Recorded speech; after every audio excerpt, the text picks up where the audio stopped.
time! Hala, natumba na sila mga mare. Check natin yung laman, no? Pwede na ba silang kainin?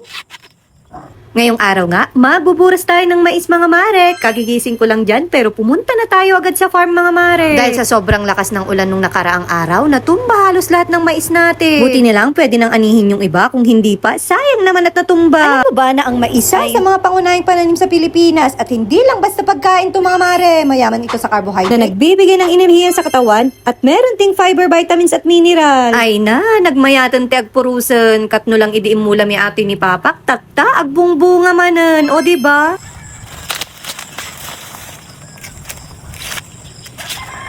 Wow. Kaso may mga insekto na, oh. Grabe. Ininsekto na nga siya mga mare.